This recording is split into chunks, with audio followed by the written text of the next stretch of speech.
जय भवानी शक्ति पूजा तंत्र रहस्य पे आपका हार्दिक स्वागत है। सभी साधक साधिकाओं को जय श्री कृष्ण, जय माता दी।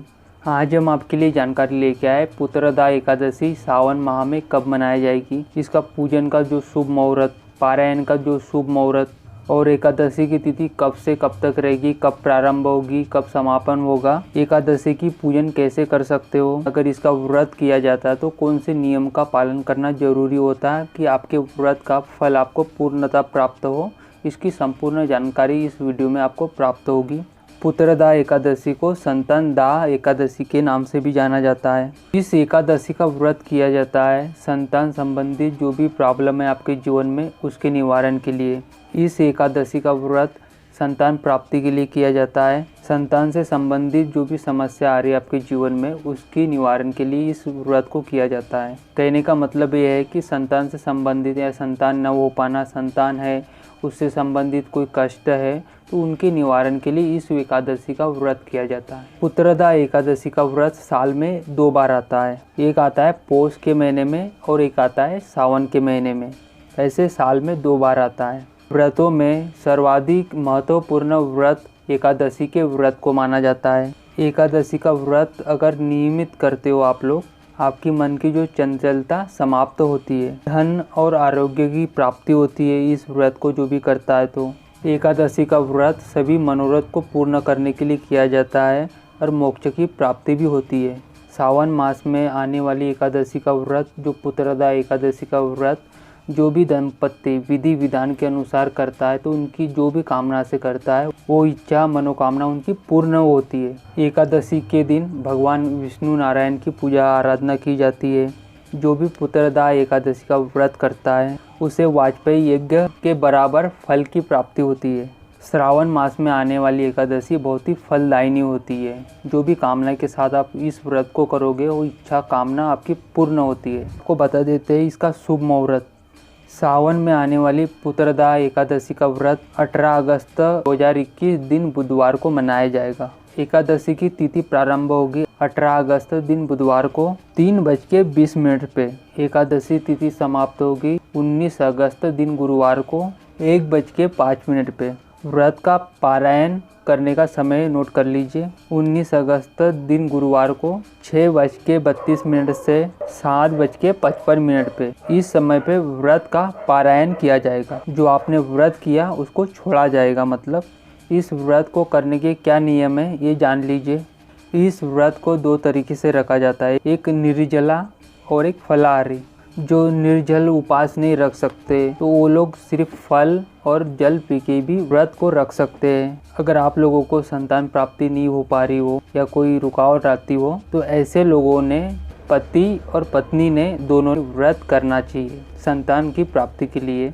एकादशी के दिन सुबह सवेरे उठ जाना चाहिए, नहा धो के पूजा स्थान के पास एक बाजू बिछाना चाहिए यानी कि पटा बिछाना चाहिए, उस पर पीला वस्त्र बिछाना चाहिए। भगवान विष्णु की फोटो या बाल गोपाल की जो भी हो आपके पास भगवान श्री कृष्ण की तो विराजमान करिए। एक पूजा की आरती सजा लीजिए और पूजा में तुलसी के पत्ते, पीले फूल, पीले फल जैसे केले हो गए, जैसे पीली मिठाई ला सकते हो आप लोग। तो इस तरह से आपको पूजा की व्यवस्था पहले से करके रख सकते हो। और कोशिश ये करना चाहिए पति और पत्नी ने दोनों ने ही पीले वस्त्र धारण करके इस व्रत को और इस पूजा को करना चाहिए। जो पूजा का आसन होता है वो भी उन्हीं पीला आसन ही होना चाहिए तो बहुत ही अच्छी बात होती है। पीतल की एक पटे पे प्लेट रख दीजिए भगवान के सामने, उसमें पंचोपचार पूजन कीजिए। श्री गणेश का पूजन कीजिए, आपके गुरु का पूजन कीजिए, भगवान नारायण का, लक्ष्मी नारायण का पूजन कीजिए। आपने जो भी फोटो विराजमान किए पंचोपचार या षोडश उपचार पूजन कर सकते हो। धूप दीप निवेद्य समर्पित कीजिए भगवान विष्णु को। और एक विशेष बात, जिस भी घर में एकादशी का व्रत किया जाता है उस दिन उन्हें चावल नहीं खाना चाहिए, बाल नहीं कटवाना चाहिए, नाखून नहीं काटना चाहिए, लहसुन प्याज का भी सेवन सब्जी में नहीं करना चाहिए। आप क्या जो भी पकवान बनता है उसमें नहीं कर सकते। व्रत का पारायण करोगे उस तब भी नहीं करना चाहिए, यानी कि व्रत छोड़ने के बाद भी आपको शुद्ध भोजन करना चाहिए बिना लहसुन प्याज का, तब आपका व्रत पूरा माना जाता है। उसके बाद आपके हिसाब से भोजन ले सकते हो। पति और पत्नी ने साथ में पूजन करने के बाद भगवान से प्रार्थना करना चाहिए।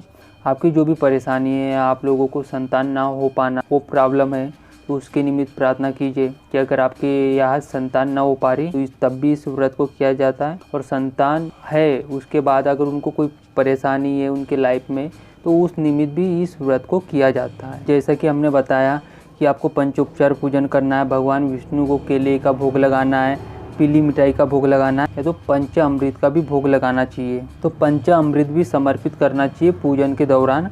पूजा करने के बाद जो संतान गोपाल मंत्र है उसका जप करना चाहिए। आपको आपके स्क्रीन पे भी दिखाई दे रहा होगा, उसे याद कर लीजिए और इसका जप करना चाहिए।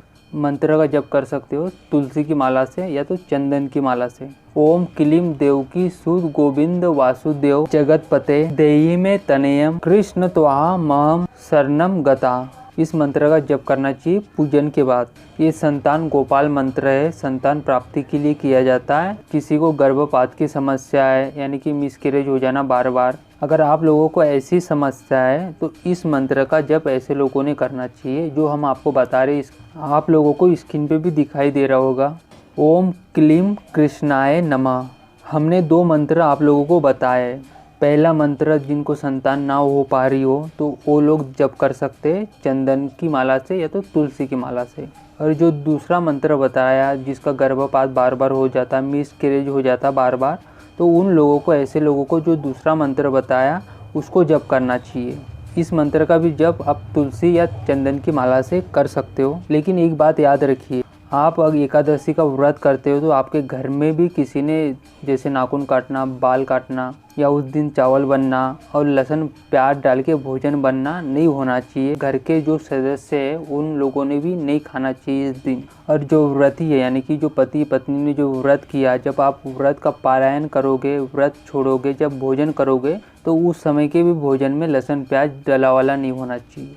इस बात का विशेष याद रखिए, तब आपको व्रत का पूर्ण फल मिलेगा और आपकी इच्छा पूर्ण होगी। जो भी संतान संबंधी जो भी समस्या है आपके जीवन में, तो इस दिन का जरूर लाभ उठाना चाहिए और पूर्ण विश्वास के साथ, श्रद्धा के साथ करना चाहिए इस व्रत को। और माला जप करने के बाद भगवान के पास जैसे आपने मिठाई का भोग रखा हो या पंचामृत, और उसमें से केले का भी भोग रखना है आपको। और जब आपकी माला जप हो जाती है, आपका पूजन संपन्न हो जाता, पति और पत्नी ने दोनों ने उस केले में से 2 केले उठा के दोनों ने एक एक केला जरूर खाना चाहिए। जब आपकी पूजा होने के बाद, मंत्र जप होने के बाद, जब आपकी आरती पूजा हो जाती उसके बाद पति और पत्नी ने दोनों को प्रसाद ग्रहण करना है।